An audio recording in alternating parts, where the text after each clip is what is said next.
Les femmes qui prennent pas soin d'elles, celles qui s'entretiennent pas, qui se maquillent pas, vous valez rien du tout.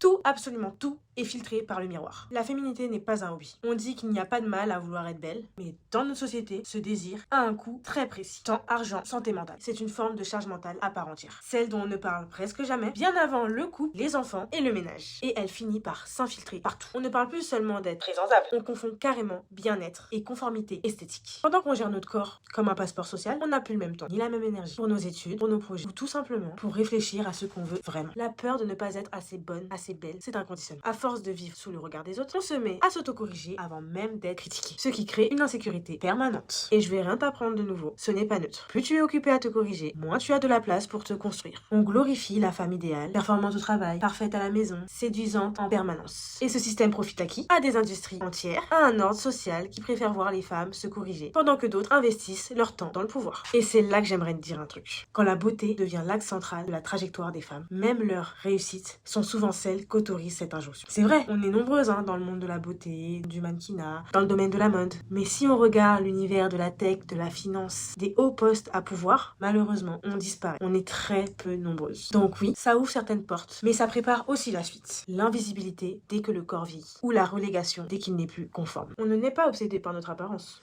On le devient sous une pression constante, tellement intégrée qu'on appelle ça féminité. Tant qu'on se bat pour être jolie, on reste moins nombreuses à se battre pour être puissante.